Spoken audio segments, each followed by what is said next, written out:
Thank you very much, Mr Speaker. My question is to the Minister for the Environment and Energy. He would be well aware that my electorate of Grey bore the brunt of last September power outages in South Australia. Port Lincoln was out for 3 days, some places 4, and what the doubling of electricity prices is doing to our bigger employers in BHP at Olympic Dam, Nyrstar and Arium.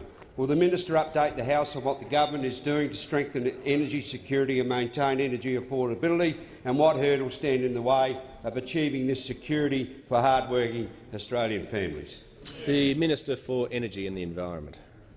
Thank you, Mr Speaker. I thank the member for Grey for that important question because, as he said in his electorate, member for Jagajaga, I'll tell you what's going to happen if you keep interjecting. Of energy instability in South Australia, and the major energy users like Nyrstar, Arium, BHP have paid a very high price. Now, the Prime Minister, in his press club speech just a few days ago, outlined what our priorities are when they come to energy policy. Energy security, energy affordability as we transition to a lower emissions future. And we will be technology neutral in our approach. We recognise that coal and gas, fossil fuels, will play a very big role for years to come, as well as renewables, and we are investing record amounts in storage capacity.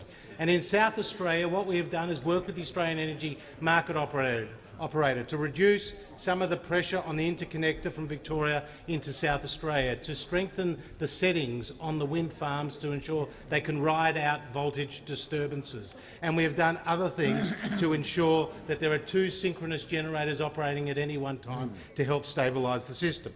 And I visited South Australia last week, and I visited Ferguson's Australia, a major seafood business in the seat of Port Adelaide, in my opposite number seat. And they have seen their electricity bills double over the last year, and they've had to invest hundreds of thousands of dollars in backup support to ensure that their produce is not ruined before they export it, earning millions of dollars for the state and for the country. Now, Mr Speaker, all this is put at risk by those opposite. Today, just today, we have heard that their signature policy when it comes to climate change and energy policy, an emissions trading scheme, has been described by the Leader of the Opposition in the Senate, and I quote, as a mongrel. It's not a credible alternative. It's a smokescreen. That's your own policy, as said in 2009 by the Leader of the Opposition. And what about your 50% RET, which will require a $48 billion investment? What about your 45% emissions reduction target by 2030?